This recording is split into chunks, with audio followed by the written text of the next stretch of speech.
Lab कर रहे हैं ना आप लोग?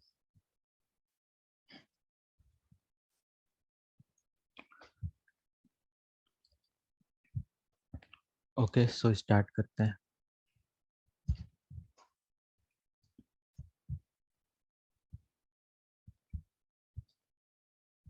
फाइनली एक लाइनक्स का मशीन हम लाइव कर लेते हैं।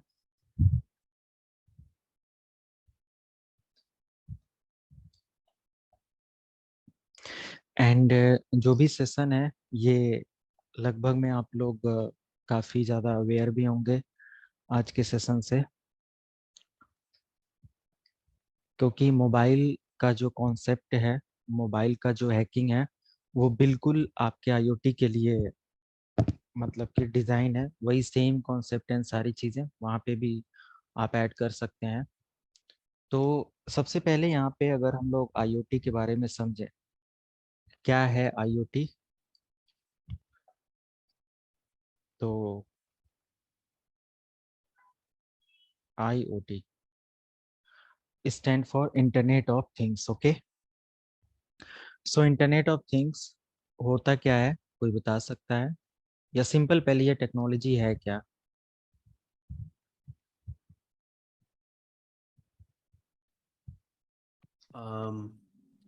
मल्टीपल डिवाइसेस जो फिजिकल डिवाइसेस जो कनेक्टेड है इंटरनेट से, जो क्लाउड के जरिए कनेक्टेड है। Yes yes. और अभिनव, कुछ बताना है?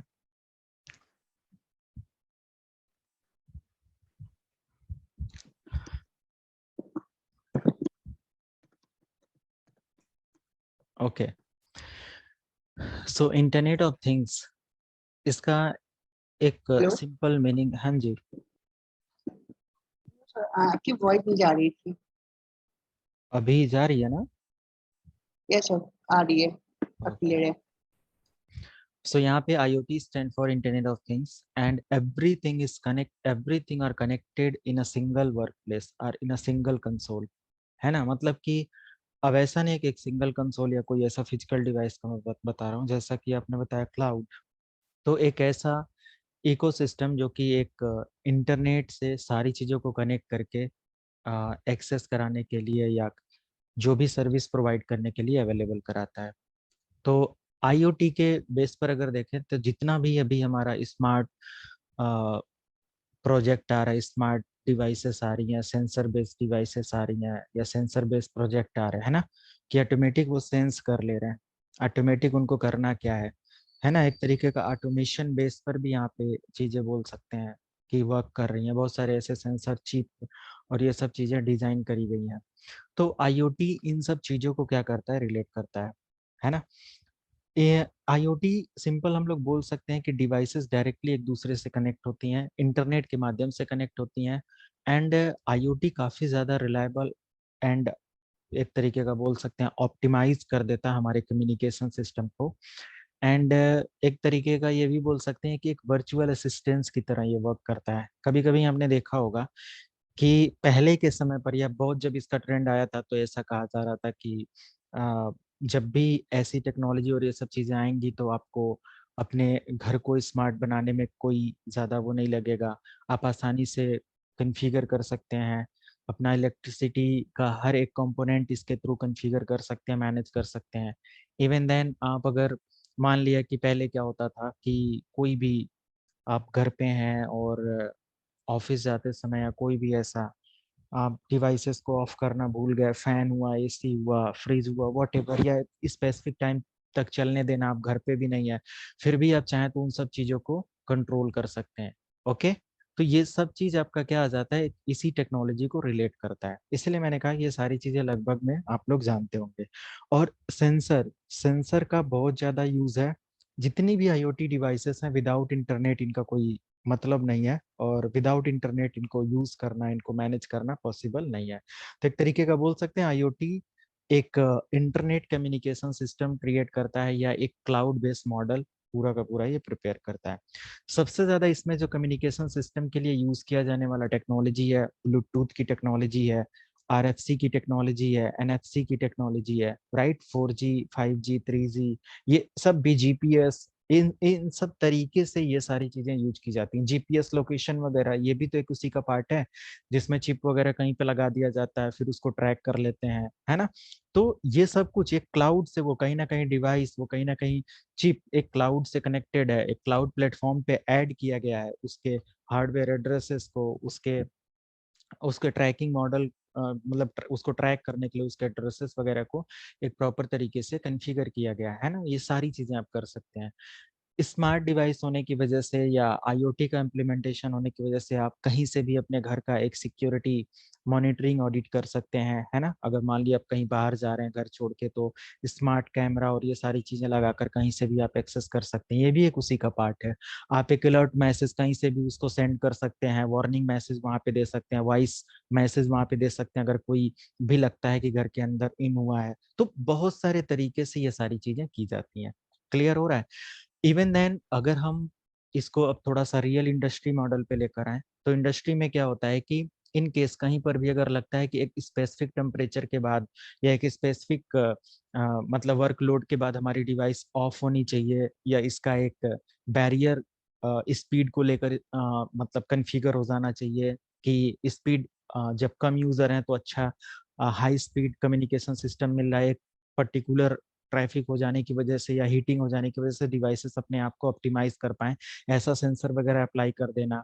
बहुत सारे ऐसे, पहले तो क्या होता था कि ऑफिसेस वगैरह में स्मोक डिटेक्टर एंड ऐसे बहुत सारी चीजें लगाई जाती थी, जिससे कभी भी ज्यादा हीट और ये सब चीजें की होने की वजह से क्या होता था, एक वो अलर्ट होता था या एक अलार्म सिस्टम बजता था, एक सॉवर वगैरह जो भी सिस्टम होता था वो मैनेज करने लगता था, कभी आग लग गई या कुछ भी ऐसे सारी चीजें। बट इन सब चीजों को अभी के समय पर क्या किया गया है, काफी ज्यादा सेंसर बेस रिप्लेस करके यूज किया गया है। ओके, बहुत सारी ऐसी चीजें हैं जो कि इनको यूज किया जा रहा है, क्योंकि ये सीधे अपने कम्युनिकेशन को, अपने सिस्टम को क्लाउड के साथ ऐड कर रही हैं। और आप सारी डिवाइसेस को ऐड तो कर पा रहे हो अपने नेटवर्क के अंदर, अपने घर के अंदर, जहाँ से भी आप वर्क करना चाहते हैं, अपने इंडस्ट्री के रिसोर्सेज को, सब चीज़ों को एक इंटरनेट से कनेक्ट कर पा रहे हो।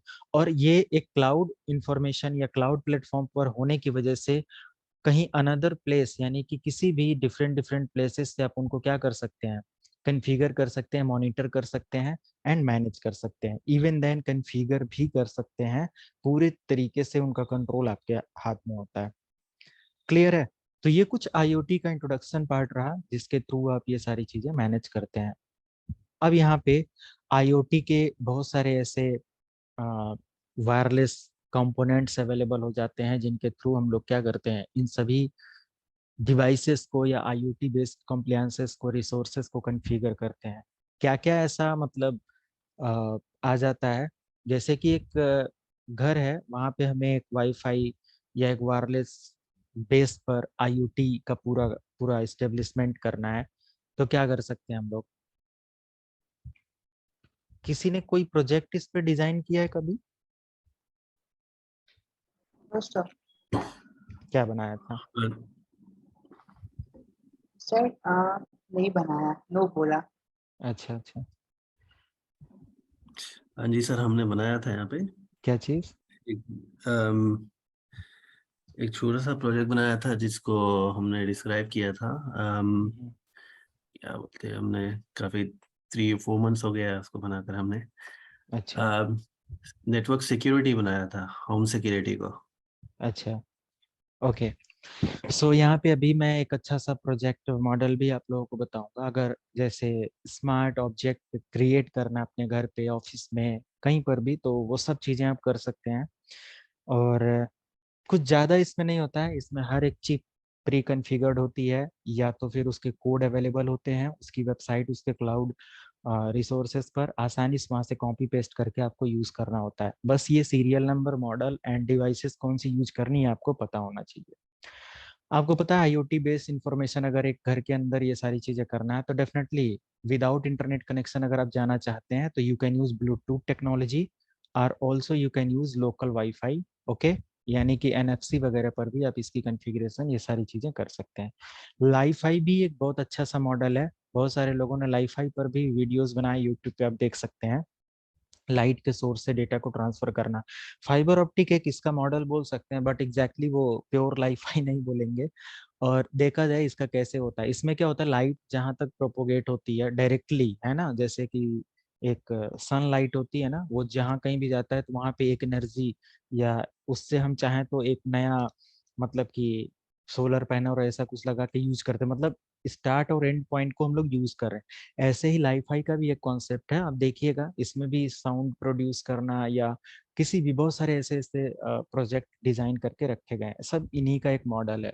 ओके, क्यूआर कोड सबसे बेस्ट वो है, क्यूआर कोड एक, ये भी तो आईओटी बेस्ड इंफॉर्मेशन है कि आपका सारा का सारा डेटा क्या हो जा रहा है, यहाँ पे अवेलेबल है, और स्कैन करते ही आप क्लाउड, मतलब एक स्कैन करते ही आप इसके रिसोर्स को, यानी कि जहां से भी ये चीज जनरेट किया गया है वहां पे आप अपने डेटा को ट्रांसफर कर पाते हैं। रेडियो फ्रिक्वेंसी, आरएफ की फ्रिक्वेंसी, ये सब हो जाता है।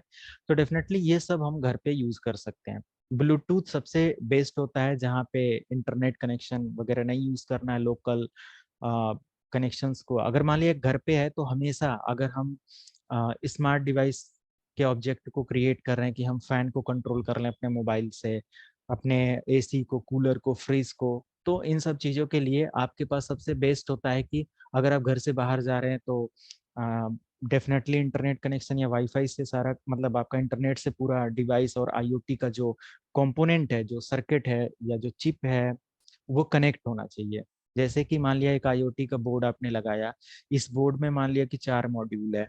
ओके, अब इस 4 मॉड्यूल से एक मॉड्यूल आपने दे दिया अपने फर्स्ट फ्लोर के कनेक्शन के लिए, आप चाहो तो यहाँ पे पूरा का पूरा कनेक्शन दे दिया कि ये पूरा फ्लोर का कंट्रोल एक मॉड्यूल से हो जाए, एक सेकेंड फ्लोर का पूरा कंट्रोल हो जाए, एक थर्ड का, एक ऐसे। बट उतना हैवी आपका ये भी होना चाहिए, इस हिसाब से भी देखना पड़ेगा। जस्ट फॉर एग्जांपल पर्पज में यहाँ पे समझा रहा हूँ, बाकी आप जैसा चाहे लोड वगैरह देख कर, ये थोड़ा सा आपको इसमें समझना पड़ेगा कि इलेक्ट्रिसिटी या इनके जो केवी वगैरह में इनकी जो इलेक्ट्रिसिटी नहीं होती है, कितने केवी का लोड, इतना कंपोनेंट यूज कर पा रहे, इतने वॉट का कनेक्शन हमारे घर पे है, इतने वॉट टोटल हो जाता है जब डिवाइसेस ऑन होती हैं, तो उतने वॉट तक का उसका सपोर्ट होना चाहिए, और उस तरीके से एनर्जी फ्लो होना चाहिए। पता चले कि बोर्ड आपने लगा दिया और उस पे एक मॉड्यूल से आप पूरा का पूरा एक फ्लोर दे रहे हैं और उतना इसमें कैपेसिटी नहीं है, तो ये क्या कर देगा, शॉर्ट कर देगा, प्रॉब्लम हो जाएगी।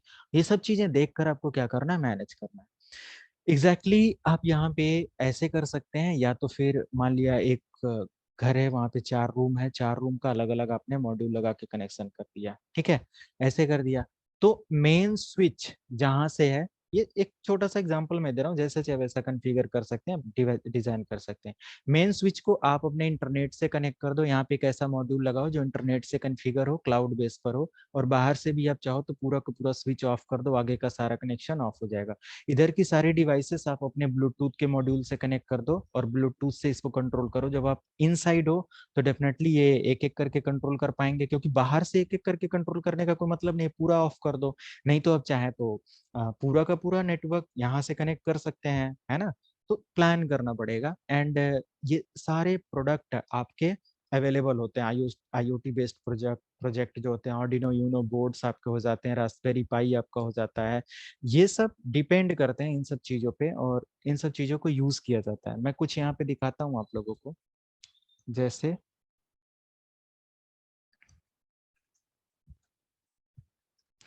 अमेजोन पे मैं आ गया, एंड मैंने यहाँ पे लिख दिया आईओटी प्रोजेक्ट स्मार्ट होम। ऐसे आप लिखो स्मार्ट होम के लिए, ये बताएगा।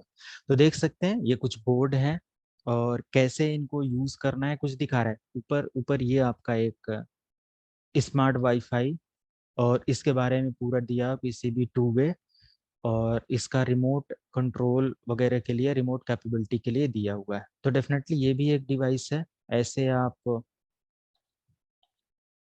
देख लेंगे, एक को ओपन कर लीजिए, बाकी रिलेटेड और भी प्रोडक्ट आपको मिल जाएंगे। इधर आप देख सकते हैं स्मार्ट स्विच आजकल आने लगे हैं। सब कुछ आपका क्या है, कहीं से भी आप रहिए, अपने लाइट बल्ब और एक एक चीज को कंट्रोल कर सकते हैं। आर्डिनो यूनो बोर्ड है ये आपका, देख सकते हो, है ना। ये मॉड्यूल्स होते हैं इलेक्ट्रिसिटी वगैरह का, या फैन, एक एक मॉड्यूल में आप बहुत सारी चीजें कंट्रोल कर सकते हैं।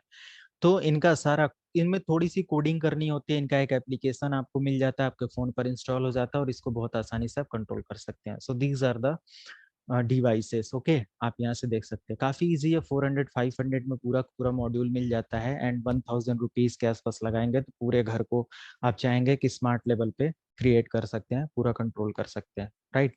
ये सारी चीजें आती हैं। और जब भी आप इनकी डिवाइसेस खरीदते हैं, इनके किट के साथ इनका मैनुअल भी दिया होता है, कैसे क्या करना है, एवरीथिंग, ये सारी चीजें। आई थिंक ये वाला प्रोजेक्ट मेरे पास बना है और इसका ट्यूटोरियल भी है, मैं अभी शेयर कर देता हूँ।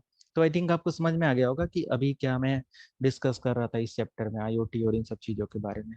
आईओटी की कुछ एप्लीकेशंस की मैं बात करूं तो आपको, ऑपरेटिंग सिस्टम्स की मैं बात करूं तो आपके बहुत सारे ऐसे ऑपरेटिंग सिस्टम आ जाते हैं, जैसे रास्पबेरी पाई के ऑपरेटिंग सिस्टम्स आ जाते हैं, आपके आर्डिनो यूनो बोर्ड्स के लिए आ जाता है। आई थिंक उसका मुझे नाम एग्जैक्टली अभी नहीं याद आ रहा है।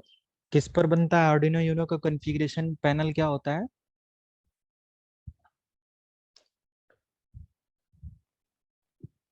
प्रोटियस। ओके, हाँ जी, प्रोटियस एप्लीकेशंस होता है जिसके अंदर आप मॉड्यूल की कॉन्फ़िगरेशन करते हैं, एक एक पोर्ट्स एंड जो भी उसके पीसीबीज होते हैं उनकी कॉन्फ़िगरेशन होती है। प्रोटियस भी प्रोफेशनल वर्जन या आई थिंक ऐसे कुछ करके पेड और ये सारी चीजें आ जाता है। प्रोटियस यही है, yes, PCB design and circuit simulator. ये काफी इजी है। पहले ये प्रोटियस को अगर आप यूज करें, कभी भी इस फील्ड में आते हैं तो इसको जरूर यूज करना चाहिए। और ये प्रोटियस क्या करता है, पूरी तरीके से आपको एक पूरा मॉड्यूल डिजाइन करके देगा, इसके अंदर लाइट भी लिंक होगी, सब कुछ पूरा का, जैसे सिस्को पैकेट ट्रेसर आप यूज करते हो ना, वैसे प्रोटियस के अंदर आप क्या कर सकते हैं, पूरा का पूरा डिजाइन कर सकते हैं कि कौन सा पीसीबी कैसे वर्क कर रहा है और हमारा जो प्रोजेक्ट है सक्सेसफुल हो रहा है कि नहीं है। क्योंकि इलेक्ट्रिसिटी बेस काम कर रहे हैं, जरा सा भी आपका प्लस माइनस कुछ इधर उधर हुआ तो पूरा का पूरा सर्किट शॉर्ट हो जाएगा, घर में मतलब आग लग सकती है और बहुत सारी प्रॉब्लम्स हो सकती हैं। तो पहले पूरा का पूरा प्रोजेक्ट आप यहाँ पे डिजाइन कर सकते हैं और इसको यूज कर सकते हैं। ओके, इसके बारे में जरूर आपको पढ़ना चाहिए, वैसे आउट ऑफ सिलेबस जाएगा बट इसको देखना चाहिए। इसके अलावा RIoT एप्लीकेशंस हो जाता है, RIoT OS।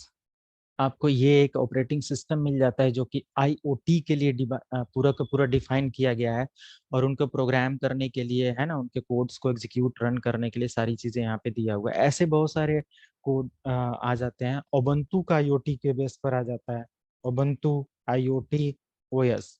आप इसमें देखो, ओबंतु इंटरनेट ऑफ थिंग्स के लिए अवेलेबल है, आप इसको भी चाहें तो यूज एंड देख सकते हैं, राइट। डाउनलोड वगैरह में आके आप देखेंगे तो ये भी पूरा का पूरा डिजाइन है। एवरीथिंग ऑटोमेटेड कार वगैरह आपने देखा होगा, सब कुछ वो लाइनेज बेस उसके अंदर मशीनें होती है, मतलब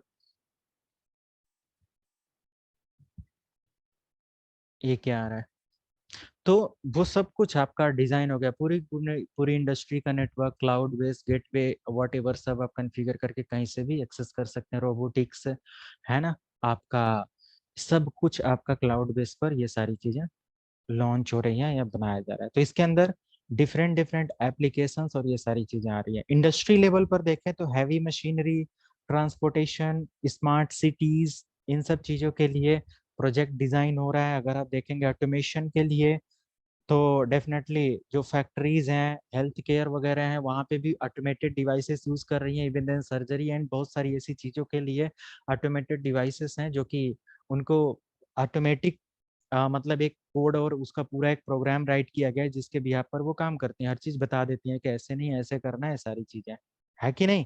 ये सब कुछ आ जाता है। बहुत सारी वेयरेबल डिवाइसेस होती हैं। वेयरेबल डिवाइसेस में क्या आप बोल सकते हैं, आपकी स्मार्ट वॉच, है ना, फोन, है कि नहीं।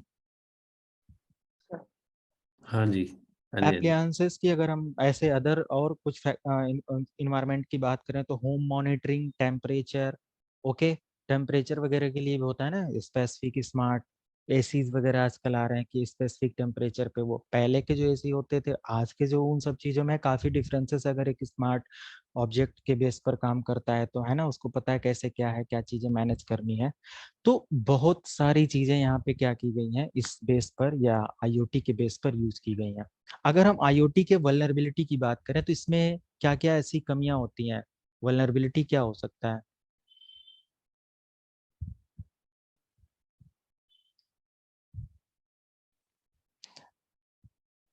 अगर हम एक क्लाउड बेस्ड की बात कर रहे हैं, क्लाउड बेस्ड टेक्नोलॉजी की, तो इंटरफेस हमारा इनसिक्योर नहीं होना चाहिए, ऐसा नो। जो भी हमारा कम्युनिकेशन इंटरनेट कनेक्शन के लिए यूज किया गया है, सिक्योर नहीं होना चाहिए। तो इनसिक्योर इंटरफेस और वेब इंटरफेस, कोई भी अगर वेब एप्लीकेशन के थ्रू आप अपनी आईओटी डिवाइस को यूज करें तो वो भी एक सेफ होना चाहिए, सेफ ऐप यूज करना चाहिए, प्रॉपर उसका अपडेट वगैरह होना चाहिए, अदरवाइज आपका पूरा रिसोर्स हैक कर लिया जाएगा।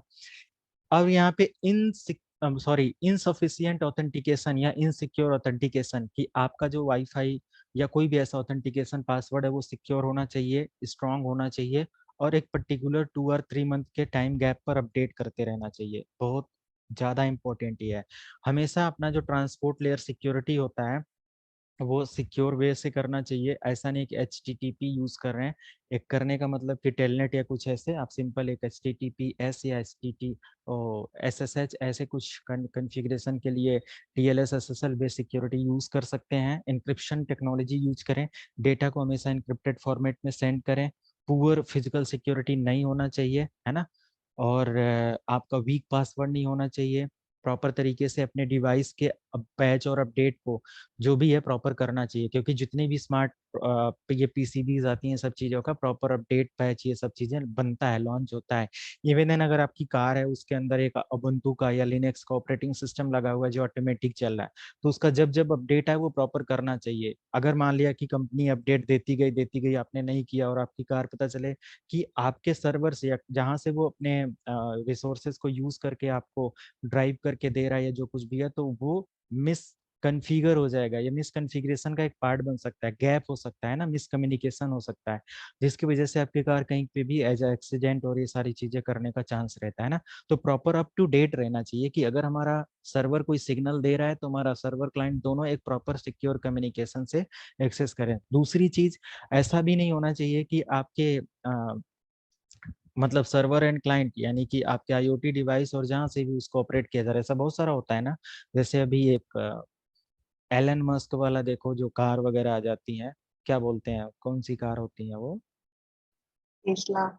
हाँ टेस्ला वगैरह की जितनी भी ऐसी कार है, स्मार्ट कार और ये सारी चीजें, डेफिनेटली अगर उसका कोई हैक ले ले या उसका कोई एक्सेस ले ले, कंप्रोमाइज कर ले, तो कहीं से भी आपको प्रॉब्लम में डाल सकता है ना। और मतलब मैक्सिमम आउटसाइड ऑफ कंट्रीज आप देखेंगे तो कार वगैरह की चोरी और ये सब चीजें बड़ा कम है, मतलब ना के बराबर है, क्योंकि कहीं पर भी कोई लेकर जाएगा तुरंत उसको ट्रैक कर लिया जाता है, यहाँ पे है ये कार, ये सारी चीजें। तो एग्जैक्टली पूरा का पूरा वो मॉडल इसी बेस पर वर्क करता है। IoT के थ्रेट्स की अगर मैं बात करूं, अटैक वगैरह क्या होता है, डीडोस अटैक होने का काफी ज्यादा चांस रहता है, ब्रूट फोर्स होने का, वीक पासवर्ड स्टील करने का, रिमोट एक्सेस लेने का। रिमोट एक्सेस बहुत ज्यादा पॉपुलर अटैक है, इसके लिए रैंसमवेयर वगैरह के थ्रू डेटा डिवाइसेस को इनक्रिप्ट कर देना। तो ये सब चीजें यहाँ पे यूज की जाती है। स्पाईवेयर, मालवेयर, ईमेल थ्रेट्स वगैरह भी सेंड करके किया जाता है। मोबाइल वगैरह को अगर आपने कुछ ऐसा वल्नरेबल पॉइंट छोड़ रखा है तो, है ना। ये सारी चीजें यहाँ पे वर्क करती हैं।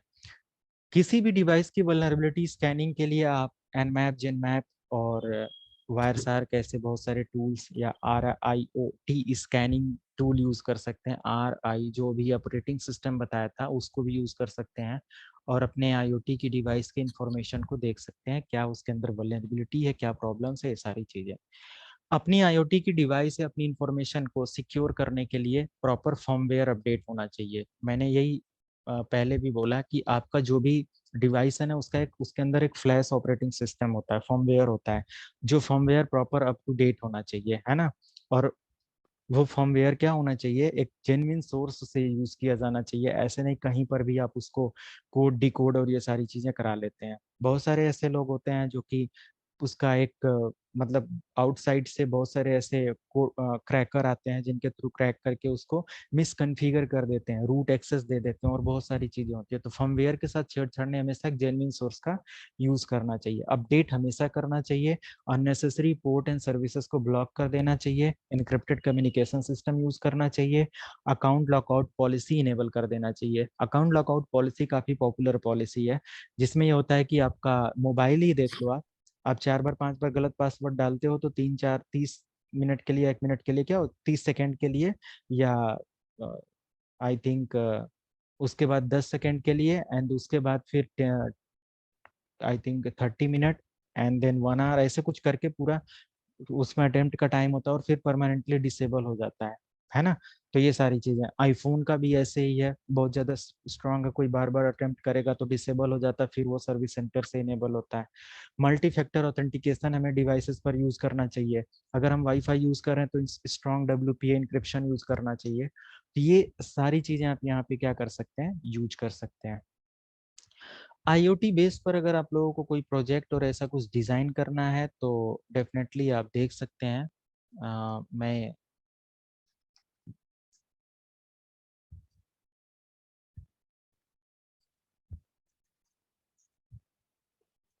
स्मार्ट होम, हाँ यहाँ पे एक ऐसा प्रोजेक्ट बहुत पहले मैंने बनाया था।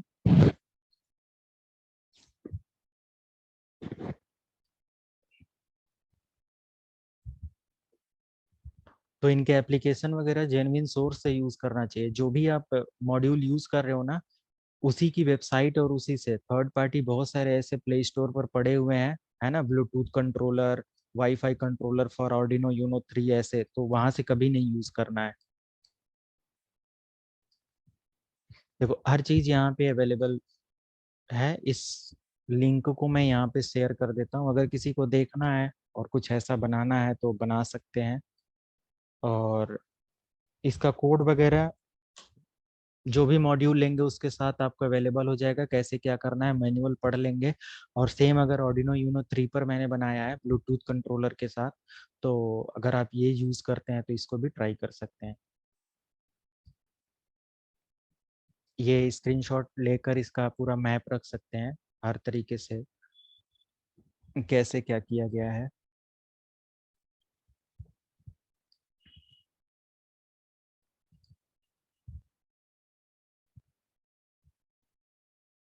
ये आपका बोर्ड मॉड्यूल है।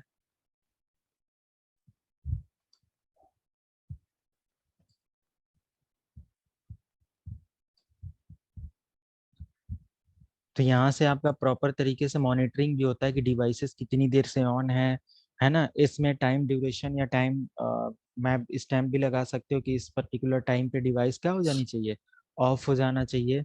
तो सारी सेटिंग्स और सारे ऑप्शंस यहाँ पे अवेलेबल होते हैं, आप यहीं से ऑन ऑफ कर सकते हैं, है ना, डिवाइसेस को, सारी चीजें। ओके, क्लियर है। तो ये कुछ डिवाइसेस होती हैं, कुछ अपडेट है जिनको आपको अगर देखना है तो मैंने सेंड करा हुआ है लिंक, उसको देख सकते हैं। अदरवाइज आप सीधे अमेजन पे जाएं, वहां से कोई बोर्ड वगैरह देखें 400-500 में कैसा बनाना है, क्या है, नीड के अकॉर्डिंग सर्च करें। जैसे अमेजन पे पूरा लिखो ब्लूटूथ मॉड्यूल, है ना, कंट्रोलर, वाईफाई कंट्रोलर, फिर उस मॉड्यूल को देखो यूट्यूब पे क्या उसका कॉन्फ़िगरेशन है, क्या आप कर सकते हैं नहीं कर सकते हैं, पूरे अच्छे तरीके से उन सारे मॉड्यूल्स को देखें। तो इस तरीके से जब आइडिया लग जाएगा, कोई मॉड्यूल लेके प्रोटीएस वगैरह इन सब चीज़ों के थ्रू कॉन्फ़िगर कर सकते हैं। ओके, थैंक यू जी, थैंक यू, बस ट्राई करेंगे इसको। हाँ इसको देखिएगा, काफ़ी इम्पोर्टेंट है। और पूरा इसमें एक इसलिए 4 मॉड्यूल मैंने दिया ना, पूरे घर का लाइट फैन AC सब कुछ कंट्रोल कर सकते हैं। और जहाँ पे मैंने ब्लूटूथ कंट्रोलर लगाया है, आप वाईफाई कंट्रोलर लगा लेंगे, ये 150-200 रुपए में आता है। और पूरा का पूरा कहीं से भी फिर इंटरनेट के थ्रू उसको एक्सेस करिए, है ना, और सारी मैं चीज़ें। ट्राई करूंगा इसको। एंड सबसे important and last module, cloud computing.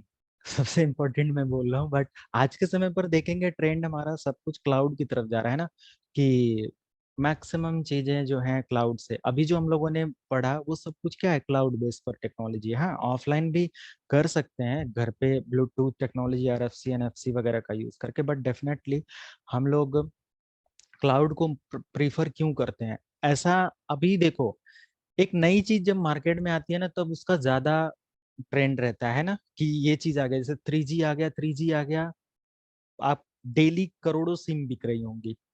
उसके कुछ दिन के बाद जब शांत हो गया तो फिर कोई मतलब नहीं है, नहीं यार इसमें भी प्लान महंगा है, ये है वो है। 4G आया, 4G पर बिल्कुल कस्टमर की भीड़ लग गई, है ना। अब क्लाउड आया, क्लाउड पे सारी कंपनियां जो अफोर्ड कर सकती हैं, नहीं तो फिर जो स्मॉल बिजनेस वाले अफोर्ड कर सकते हैं, सब कुछ क्लाउड क्लाउड क्लाउड। एक समय पर देखिएगा क्लाउड एंड नॉर्मली जो डिफरेंस आएगा, जहां तक कि अभी तक कोई भी नई चीज आती है तो हाँ पहले ट्रेंड रहता है, फिर कुछ समय के बाद वो। तो क्लाउड एंड ऑन प्रीमाइसेस में होता है कि ऑन प्रीमाइसेस में आप सारी चीजें अपने ऑफिस के अंदर कर रहे हो या अपने इन्वायरमेंट में कर रहे हो। क्लाउड पे जितना भी काम हो रहा है आप कहीं बाहर से कर रहे हो, मतलब बाहर रिसोर्सेस रखा हुआ है, आप अपने वहां से मैनेज कर रहे हो, लेकिन प्रोसेस वही है। आप यहाँ पे उसको मैनेज कराने का कुछ सर्विसेज का चार्ज दे रहे हो, कुछ सर्विसेज अपने यहाँ से इंजीनियर रख के मैनेज करा रहे हो, बट आपको ना ही हार्डवेयर का मतलब सपोर्ट देना है, ना ही मतलब उसके कूलिंग फैसिलिटी एंड इंफ्रास्ट्रक्चर का कॉस्ट बियर करना है, सारी चीजें, बट थोड़ा सा चीप हो जाता है। बट कहीं ना कहीं सिक्योरिटी यहाँ पर भी ब्रीच होती है, प्रॉब्लम यहाँ पर भी होती है। ऐसा नहीं है कि आप यहाँ पे क्लाउड ले लिए तो फिर आप बिल्कुल टेंशन फ्री, यहाँ पर भी इंफॉर्मेशन वही, सिक्योरिटी वही, सारी चीजें करना पड़ता है। तो इवन देन क्लाउड इसलिए प्रीफर करते हैं कि पैसा भी लगाते हैं आप, सारी चीजों का रिसोर्सेस भी यूज करते हैं, प्लस ये एक चीज बस रहता है कि आपको इंफ्रास्ट्रक्चर और उसका ज्यादा टेंशन नहीं लेना होता है क्या हो रहा है क्या नहीं। आपका सर्वर डाउन है, प्रॉब्लम है, तो आपको इनको बस मेल कर देना है, इनके वेंडर को बोलना है कि भाई सर्वर डाउन है, ये है प्रॉब्लम, ऐसा है वैसा है, ये लोग सपोर्ट करके देंगे। अपनी कंपनी में है तो प्रॉपर इंजीनियर को रखकर उसको सपोर्ट देना पड़ेगा सब।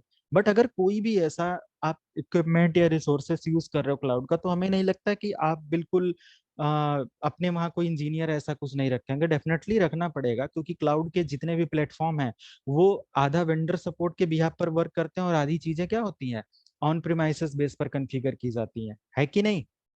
किसी भी अगर जगह पे आप क्लाउड पे काम करेंगे तो डेफिनेटली आपको भी मैनेज करना है और वेंडर भी मैनेज करेगा। कुछ सर्विसेज वेंडर बोलेगा मैं मैनेज करूंगा, जिसकी परमिशन आपको नहीं दे सकते, और बाकी आप अपना जो भी पैसा दिए हो उतना रिसोर्सेस यूज कर सकते हो, ऐसे कुछ हो जाता है।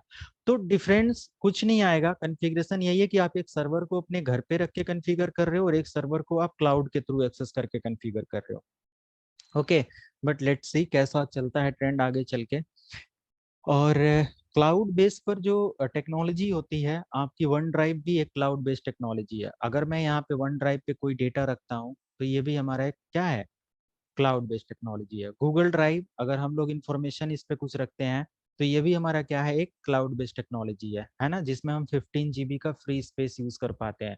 One drive I think 1 GB ऐसे, sorry 5 GB, 5 GB by default Microsoft account के साथ मिलता है, और जब आप 365 के साथ जाते हैं तो 1 TB का स्पेस मिलता है। मेरे पर होगा भी वन ड्राइव, यस, ये है हमारा वन ड्राइव। और ऐसे आप देख सकते हो, और ये वन ड्राइव जहाँ से भी एक्सेसिबल है, आप इसकी प्रॉपर्टी और ये सारी चीजें चेक कर पाएंगे। इसका जब एक्सेस करेंगे तो ये बता देगा कितना GB आपका इसमें यूज किया जाएगा। आई थिंक इसमें क्या दिखा रहा है, 1.18 GB ऐसे कुछ दिखा रहा है। क्लाउड का अकाउंट लॉगिन करके आप देखेंगे 1 TB, सॉरी 1 GB ऐसे कुछ होता है। तो ये रिसोर्सेज देखना है। और गूगल ड्राइव पे 15 GB का स्पेस मिलता है आपको फ्री में यूज करने के लिए। आई क्लाउड ऐसे ही हो जाता है, 5 GB का स्पेस स्पेस दे देता है यूज करने के लिए। ये सारी चीजें होती हैं। यहाँ पे एक छोटा सा प्रोजेक्ट मैं आपको दिखा रहा हूँ। अभी मैंने एक ट्यूटोरियल बनाया तो उसमें ये चीज कवर किया था, ये वाला है ना, ये नोट्स जो 6-7-8 घंटे का डाला हुआ, आप लोग देख सकते हैं, उसमें काफी चीजें कवर किया गया, आपसे ही रिलेटेड है। तो यहाँ पे देख सकते हो आपका वन ड्राइव है, आई क्लाउड है, और हम लोग क्या करते हैं इंटरनेट के माध्यम से क्या करते हैं, रिसोर्सेस यूज करते हैं और डेटा को स्टोर करते हैं। तो ये एक सिंपल क्या है, हमारा आई क्लाउड बेस्ड टेक्नोलॉजी है या क्लाउड बेस्ड टेक्नोलॉजी है। इसमें 3 आर्किटेक्चर देखने को मिलते हैं, IaaS, PaaS and SaaS। Infrastructure as a service, platform as a service, software as a service. मैंने क्या बताया कि हर चीज वेंडर नहीं कॉन्फ़िगर करके देता, आपको भी करना होता है। अब देखो यहाँ पे क्या क्या चीजें मिलती हैं आपको। पहला पॉइंट ये कह रहा है कि provide virtualisation computing resources, virtualisation base के लिए अवेलेबल कराता है ये क्लाउड। वर्चुअलाइजेशन बेस पर अगर चीजें चाहिए कंप्यूटिंग करने के लिए, थर्ड पार्टी होस्ट वगैरह करने के लिए, इसमें आपका AWS, Microsoft azure, digital ocean cloud, Google cloud, ये सब चीजें अवेलेबल हो जाते हैं। प्लेटफॉर्म एज ए सर्विस के लिए ये सॉफ्टवेयर डेवलपमेंट जैसे इन्वायरमेंट में जाने के लिए अवेलेबल होता है। यहाँ पर जब मैं लेकर जा रहा हूँ तो ये क्यों, अच्छा, and hardware and software hosted provider के लिए अवेलेबल है, provide ability to develop without having to worry about hardware और सॉफ्टवेयर। ऐसे ही हमारा अभी इन इन सब चीजों को मैं एक लाइन में और आगे चल के एक्सप्लेन करता हूँ क्या है कैसे है, थोड़ा सा और इजी हो जाएगा। सॉफ्टवेयर एज अ सर्विस क्या हो जाता है, आपका 365, Dropbox, storage, Google Drive, sorry Google Docs, ये सब सॉफ्टवेयर एज अ सर्विस है, क्योंकि इनका एक पर्टिकुलर क्लाउड पर एप्लीकेशन भी है, आप ऑन प्रीमाइसेस पे डाउनलोड भी कर सकते हैं और क्लाउड का यूज करके यूज भी कर सकते हैं, है ना। तो इन सब चीजों को यहाँ पे मैं एक इसमें समझाता हूँ। ये देखो कि अगर आप ऑन प्रीमाइसेस पे काम करते हैं तो क्या डिफरेंसेस आपको देखने को मिलता है, कि सारी चीजें आप अपने घर पे मैनेज कर रहे हैं। ओके, सारी चीजें मतलब घर पे इन द सेंस आप अपनी कंपनी के अंदर रखा हुआ सारा resource, application, data, run time and I think middleware, operating system, virtualisation, server, storage, networking, सब कुछ आप मैनेज कर रहे हैं। IaaS infrastructure as a service, जो कि अगर एज्योर वगैरह पे ऐसे कुछ जाते हैं तो मैनेज्ड बाय योर ऑर्गेनाइजेशन, क्या क्या एप्लीकेशन मैनेज करना, data, run time, middleware, operating system, ये सब आप मैनेज करते हैं। Virtualisation, server, storage, networking vendor manage करता है ना, जो कि माइक्रोसॉफ्ट की टीम से होगा अगर आप क्लाउड लेते हैं इसका। PaaS का लेते हैं जोर पे, तो ऐसा एप्लीकेशन डेटा आप मैनेज करते हैं, बाकी सारी चीजें माइक्रोसॉफ्ट वेंडर मैनेज करता है। ओके, तो मतलब पूरा कंट्रोल आपके पास नहीं होता है, जितना पे करते उतनी बस चीजें आपको देखने को मिलती हैं। और यहाँ पे 365 में सिर्फ एप्लीकेशन हम लोग मैनेज करते हैं, बाकी सारा चीज डेटा से लेके एवरीथिंग, ऑपरेटिंग सिस्टम कैसे क्या यूज किया जा रहा है, सब कुछ वेंडर मैनेज करता है। तो ये डिफरेंसेस हमें देखने को मिल जाते हैं इन सभी टेक्नोलॉजी और इन सब चीजों को यूज करके, राइट। तो अभी अगर कोई भी क्लाउड पे आप लोग काम भी कर रहे होंगे तो कुछ ऐसे ही होगा कि कुछ सर्विसेज आप मैनेज कर रहे होंगे, कुछ सर्विसेज आपके वेंडर की तरफ से मैनेज किया जाएगा, राइट। ओके, तो क्लाउड की कुछ वल्नरेबिलिटी की बात करें यहाँ पे, cloud based vulnerability. So simple यहाँ पे लॉस हो जाना या कॉम्प्रोमाइज हो जाना इंक्रिप्शन की का। क्लाउड पे अगर आप कोई भी सर्विस एक्सेस करते हो तो उसका एक proper access URL and authentication की होता है ना, जिसके थ्रू आप उस सर्विस को या उस होस्ट को या सर्वर को एक्सेस करते हो। अगर वो कॉम्प्रोमाइज हो जाएगा तो डेफिनेटली कोई भी उस इंफॉर्मेशन को एक्सेस कर सकता है।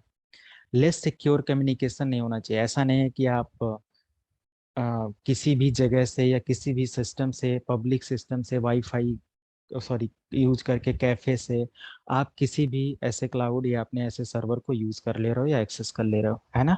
एक सिक्योर कम्युनिकेशन या कनेक्शन का यूज करके आपको अपने सर्वर या अपनी इंफॉर्मेशन एक्सेस करना है। वर्चुअलाइजेशन वल्नरेबिलिटी भी होता है, बहुत सारे ऐसे VMware के अंदर वल्नरेबिलिटी का चांस ज्यादा रहता है। लाइक अगर आप जैसे, ये सिक्योर भी है हर एक प्लेटफॉर्म पे भी, क्या बोलना इसमें ज्यादा रहता है किसमें कम रहता है कंपेयर नहीं कर सकते, बट VMware वल्नरेबिलिटीज क्या हो सकती हैं आपके, VMware का डायरेक्ट नेट की सर्विस एंड DHCP एक्सेस करना आपके प्राइवेट नेटवर्क मॉडेम राउटर से, ये भी एक वल्नरेबिलिटी का पार्ट है। तो इसमें नेटिंग वगैरह का फीचर रहता है, प्रॉपर कॉन्फ़िगरेशन आना चाहिए।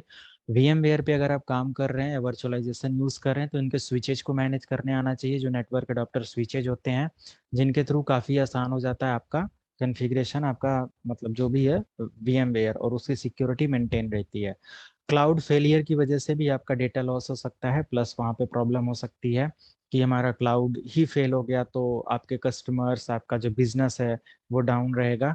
तो इसका भी देखना होता है, तब आप उस तरीके का, अब मान लिया कोई भी ऐसा सर्विस प्रोवाइडर जिसका डाउन रहता है, प्रॉब्लम रहता है, तो आप उसको नहीं बाई करेंगे ना, उसकी जगह पे आप किसी और को यूज करेंगे, तो डेफिनेटली ये सब चीजें देखना चाहिए। इम्प्रॉपर डेटा यूसेज, मतलब आपको या डेटा यूसेज का कुछ पता नहीं है कैसे क्या करना है ना, और कहीं से भी आप इंफॉर्मेशन एक्सेस कर रहे हैं, किसी भी डिवाइस से कुछ भी ट्रांसफर कर दे रहे हैं, आपको डेटा इनक्रिप्टेड फॉर्मेट में सेंड करना है, नॉन इनक्रिप्शन में सेंड करना है, प्रोटोकॉल्स कौन सी यूज होना चाहिए, वट एवर, ये सारी चीजें देखना चाहिए। ये क्या दे रहा है, deleted file are removed everywhere, अरे ठीक है। तो ये सब चीजें हमारा हो जाता है। नेटवर्क फेलियर वगैरह नहीं होना चाहिए, ये दोनों तरफ से, हमारे क्लाइंट साइड से भी, हमारे क्लाउड वेंडर की तरफ से भी, अगर नेटवर्क फेलियर होगा तो भी हमारा पूरा बिजनेस डाउन ही चलेगा। तो ये सब चीजें होना चाहिए। क्लाउड की सिक्योरिटी मेंटेन कैसे होगा, आप जो भी कनेक्शन लें, अब देखो यहाँ पे मैंने क्या बताया था, थोड़ा सा प्रैक्टिकल बेस्ड चीजें कम है। तो आप अगर वेब सर्वर बना रहे हैं तो वहाँ पे एक SSL सर्टिफिकेट डिप्लॉय करें। ओके, VPN वगैरह के थ्रू आप पब्लिक एक्सेस दें, अगर कहीं से भी एक्सेस करा रहे हैं इनसाइड आउटसाइड कहीं से भी है तो VPN टनल बना के एक्सेस कराएं।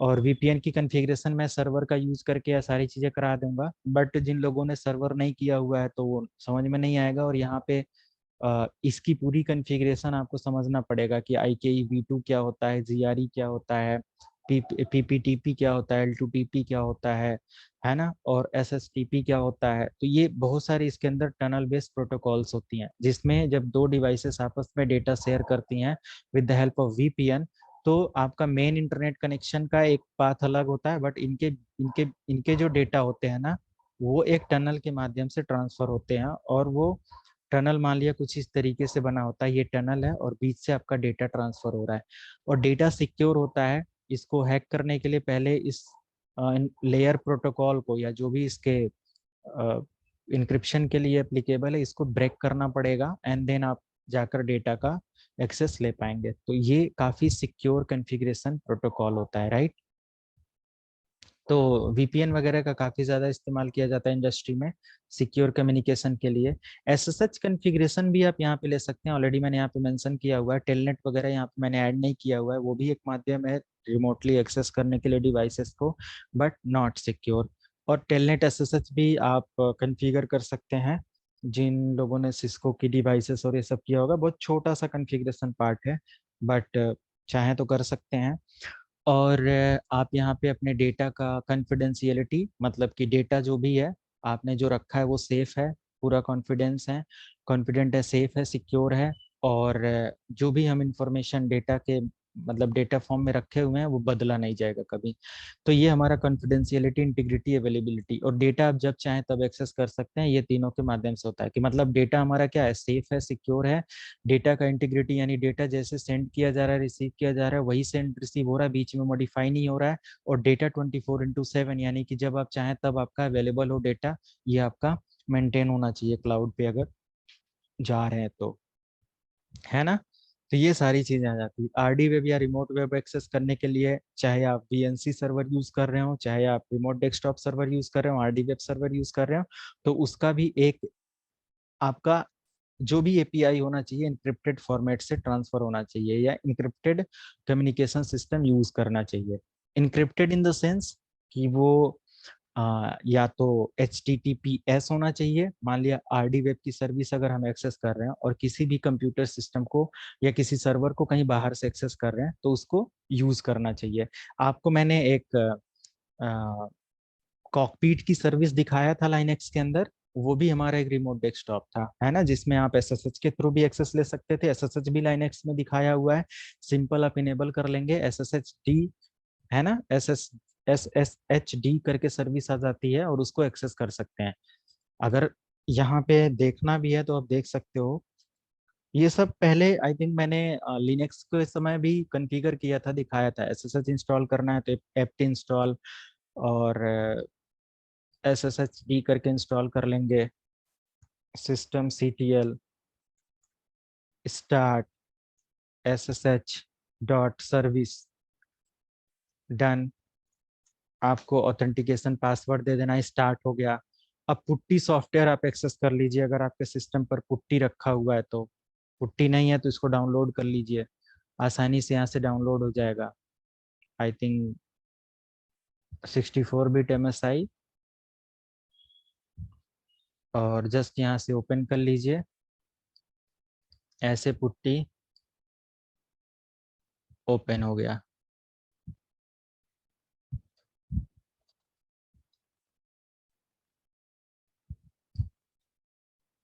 यस पूछ रहा है, यस कर देना है एंड लॉन्च कर देना है। अगेन आप पुट्टी यहाँ से ओपन करिए,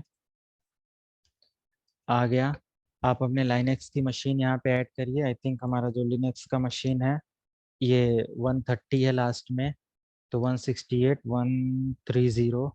एंड अगर मैं SSH यहाँ पे ले रहा हूँ तो 22 नंबर पोर्ट यूज करना पड़ेगा। एंड जस्ट ओपन करेंगे और आपका यहाँ पे देखो एक्सेप्ट करना है SSH की यहाँ पे। तो ये हमारा क्या हो जाएगा, मेरा यूजर नेम क्या है, काली है, पासवर्ड हमारा काली है, ये देखो लॉगिन हो गया। ठीक है, तो एक रिमोट एक्सेस आपने लिया, और अगर आप पब्लिक वैन में है, नेटवर्क में है, तो कहीं से भी आप अपनी इस लाइनक्स की मशीन को एक्सेस कर सकते हैं। और ये सिक्योर है, एसएसएच जो है आपका सिक्योर है। अभी एसएसएच जो मैंने एक्सेस किया वो सिक्योर नहीं है, क्योंकि इसको सिक्योर करने के लिए एसएसएच कीजन का यूज करना पड़ेगा, और वहां पे फिर इंक्रिप्शन हमारा स्टार्ट हो जाएगा। तो आप एसएसएच कीजन लिखेंगे अपने काली लिनक्स की मशीन पर, तो एक की जनरेट कराना पड़ता है।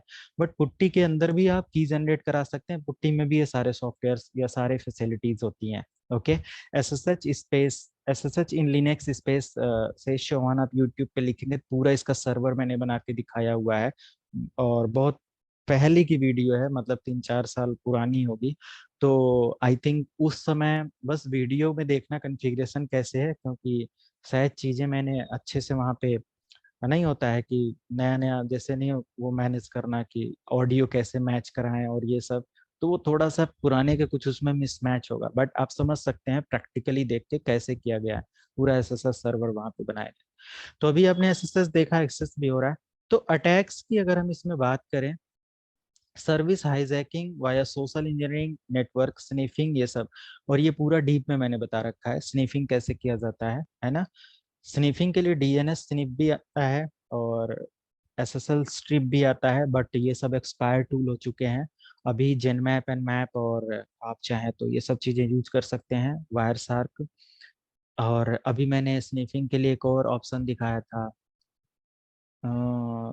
बब शूट। ओके, ये भी आप यूज कर सकते हैं। क्रॉस साइट स्क्रिप्टिंग बब शूट में आपने देखा था कि कैसे हम ट्रिगर करवा रहे थे, है ना, अपने यूआरएल को, या जो भी हमारा सेशन था टारगेट के सिस्टम पर, ब्राउजर पर, है ना। डीएनएस अटैक भी होता है, डीडोस अटैक भी होता है, और यहाँ पे क्रॉस वीएम अटैक भी है, एसक्यूएल इंजेक्शन भी है, क्रिप्टो एनालिसिस अटैक भी आ जाता है, एंड रैपिंग अटैक भी आ जाता है, और टीएलएस एसएसएल का कंप्रोमाइज करने के लिए भी अटैक इन सब चीज़ों के साथ चलता है। DDoS DoS base attack, man in the middle attack, ये लगभग में बहुत सारी लैब इसके अंदर आपने कर लिया है। तो डेफिनेटली ये सब रिलेट करता है हमारे प्रीवियस टॉपिक और इन सब चीज़ों से, क्योंकि क्लाउड पे जो चीज़ें हैं जिनकी, मान लिया कोई मशीन है उसकी वल्नरेबिलिटी स्कैन करना, ये सब चीज़ें, और वही मैंने आप लोगों को ऑन प्रीमाइसेस पे बता रखा है कि किसी भी मशीन की वल्नरेबिलिटी कैसे स्कैन करना है, operating system detail, network detail, ये सारी चीजें। तो वो सब कुछ वहाँ पे आपको अवेलेबल हो जाएगा। ओके, तो ये रहा। बाकी इसके अंदर वीपीएन वगैरह की लैब कराई जा सकती है, बट आउट ऑफ सिलेबस होगा, इसमें लैब वगैरह देने के लिए यही सब दिया हुआ है। डीडोस डॉस अटैक जो ऑलरेडी मैंने करा दिया, रिपीट क्या कराना है। एसक्यूएल डेटाबेस भी आप लोगों को दिखाया गया है, क्रॉस साइट स्क्रिप्टिंग भी आपको दिखाया गया है, एंड VMware के अंदर स्विच वगैरह मैनेज करना, और ये सब चीजें आप देख सकते हैं अगर VMware की सिक्योरिटी जानना है। स्विच वगैरह थोड़ा सा आप लोगों को समझना पड़ेगा। तो इसके लिए वर्चुअलाइजेशन पूरा जब पढ़ेंगे कभी, या VSXi सर्वर या ESXi सर्वर, तो डेफिनेटली उसमें ज़्यादा आपको डीप नॉलेज मिलेगी। तो एक बोल सकते हैं साइबर सिक्योरिटी या नेटवर्क एथिकल हैकिंग जो कोर्स है ना, ये बहुत सारे ऐसे मतलब टॉपिक का एक मिक्सअप है, और बहुत बड़ा ये हो सकता है। इसमें या तो लिमिटेड वर्ड यूज करके मैं बोल के बताऊं कि ऐसे है, या तो फिर यहाँ पे मैंने गाइड किया कि बहुत सारी चीजें इसके अंदर है, आप यूज कर सकते हैं, है ना। Right sir. अब सारे मॉड्यूल्स आप लोगों के हो गए। जो भी लैब आप लोगों को करनी है, या कोई भी ऐसा लैब और आप लोगों को लगता है कि ये रिपीट कर लिया जाए, या उसको एक बार प्रॉपर तरीके से और समझा जाए स्टार्टिंग से लेके एंड तक, तो मैसेज ड्रॉप कर देना आप लोग, जैसा भी होगा फिर नेक्स्ट मैं सेशन रख दूंगा, उसमें हो जाएगा। या तो एक कल सेशन रखना है तो रख लीजिए ऐसे ही, बट अगर कोई कुछ नहीं पूछना है तो फिर कोई मतलब नहीं है। अगर कोई डाउट है स्टार्टिंग से एंड तक आप रिपीट कर लेना, देख लेना, उसके बाद मुझे मैसेज ड्रॉप करना, उस हिसाब से मैं एक एक दो सेशन और आप लोगों को बता दूंगा कैसे क्या करना है। तो बता देना आप लोग मैसेज और ये सारी चीजें करके क्या है कैसे है। ठीक, ओके सर। कोई भी लैब और इन सारी चीजों को लेके। ठीक है दीपक। ठीक है सर। सर सेशन हाईजैकिंग वही समझना था। सेशन हाईजैकिंग में मैंने 2-3 लैब बताया था। एक तो मैंने बताया था वायर शार्क के थ्रू, है ना, जी सर। जिसमें जी आप सर। सेशन आईडी ले लेते हो स्कैन करके। एक आपका जी सर। बर्ब सूट है, XSS स्क्रिप्टिंग या डायरेक्ट आप वर्ब सूट के थ्रू ट्रिगर करा के। एक ऑप्शन है आपका सेशन हाईजैकिंग के लिए, मैंने यूज किया था यहाँ पे डायरेक्टली इंस्पेक्ट ब्राउजर के अंदर जाकर कुकीज वगैरह को निकाल कर, या कुकीज कॉपी भी हो जाता है आपका वायरसार के अंदर, राइट। ये जी सारी जी चीजें, तो ये सारे ऑप्शंस लाइव कराया गया है। इसके अलावा अगर आप चाहें तो SSL strip, SSL sniff, DNS sniff, ये सारे और भी टूल आते हैं, बट आई थिंक ये काफी पुराने यूज होते थे। अभी जो हैं वो इन सब चीजों का सपोर्ट हटा दिया है सिक्योरिटी एनालाइजर ने या काली लिनक्स और इन सब चीजों के अंदर से। आई थिंक नया वर्जन जो 2022 का आया इसके अंदर एयर गार्डन का भी हटा दिया है, बट बहुत अच्छा टूल था और हर तरीके का उसमें ब्रूट फोर्स होता था वाईफाई के लिए, जो कि मैंने आप लोगों को बता रखा है। क्योंकि एयर गार्डन एक पूरा का पूरा कॉम्बिनेशन, मतलब एक पैक था जो आपका कमांड ब्रूट फोर्स करने के लिए यूज किया जाता है, चाहे एयरमॉन का, एयर क्रैक का हो, है ना, ये सारी चीजों का। बट ये अच्छा है। अच्छा सर जी, ओल्ड वर्जन अगर हम करते हैं तो वो रहेगा उसमें? जैसे क्या है कि आप ट्राई करते हैं, मान लिया कि आज के समय पर जो टेक्नोलॉजी है वो अपडेट हो चुका है, राइट। और अगर हम हाँ टूल हाँ। पुराना लेकर उस पर अटैक करेंगे ना, तो मे बी हमें वहां से डेटा मिले, मे बी ना मिले, ये बस चांस रहता है। ओके। क्योंकि मान लिया कि जैसे नहीं होता है कि आपका टूल आज के समय पर इस चीज को एक्सेसिबल है कि हाँ इस चीज को कॉम्प्रोमाइज कर लेगा, राइट, या इसके एल्गोरिदम को समझ जाएगा। बट मान लिया हाँ। इसका एक 10 वर्जन आ गया, ये 8 पर काम कर रहा है, 8 तक 10 वर्जन आ गया, और ये टूल बस इसी को समझ सकता है, 10 के साथ इसका कोई प्रॉपर कम्युनिकेशन नहीं हो पा रहा है, तो डेटा नहीं मिलेगा, हम ट्राई कितनी बार करते रह जाएंगे, है ना। आजकल जो हम्म, वाईफाई 6 कार्ड आ जा रहे हैं ना, वाईफाई 6, अभी अभी जो ये डिवाइस मैंने लिया है अभी 2-3 दिन से जिससे आपकी क्लास ले रहे हैं, ये डिवाइस वाईफाई 6 पर है। और मेरा जो पहले का जितना वाईफाई का SSID और ये सब कॉन्फ़िगर था, फ्रिक्वेंसी 5 पर था, बट वो भी मुझे रीसेट करके फिर से सारा मॉड्यूल 5 पर करना पड़ा, तब जाकर ये प्रॉपर काम काम कर रहा, नहीं तो कनेक्ट डिस्कनेक्ट चल रहा था। तो मुझे लगा कुछ प्रॉब्लम है। तो कहीं ना कहीं इनके बीच में इंक्रिप्शन बिट और वैल्यूज जो है ना काफी हाई, और इन सब चीजों का डिफरेंस देखने को मिल जाता है। तो पुरानी टेक्नोलॉजी डेफिनेटली नई को मतलब कॉम्प्रोमाइज करने में अनसक्सेसफुल रहेगी। तो यही बस हमेशा रीजन रहता है, पैचेज अपडेट आ जाते हैं तो हमारा जो पुराना टूल है वो रीड नहीं कर पाता नए अपडेट को, राइट। तो ये सारी ओके चीजें, तो इसीलिए कहा जाता है कि हमेशा अप टू डेट रहिए, नए टूल्स और इन सब चीजों पे यूज करना चाहिए। अभी आप लोगों को बहुत अच्छा सा 7 घंटे 20 मिनट का या 28 मिनट का जो भी मैंने ट्यूटोरियल दिया उसको देखना, बहुत सारी चीजें रिपीट हो जाएंगी। दीपक आपका भी बहुत सारा उसमें रिपीट हो जाएगा, प्लस 50% एक्स्ट्रा आप उसमें और चीजें पा जाएंगे। दूसरी चीज, अभी मैं आप लोगों को प्रॉक्सी बेस्ड पूरी की पूरी डिटेल्स प्रोवाइड कर दूंगा, प्रॉक्सी बेस्ड पूरा का पूरा चेनिंग बताऊंगा, मतलब एक ट्यूटोरियल दे दूंगा, आप चाहें तो देख सकते हैं, आने वाले विदिन वीक मिल जाएगा। प्लस पूरा का पूरा वर्कशूट का मॉड्यूल लेकर आ रहा हूँ। एंड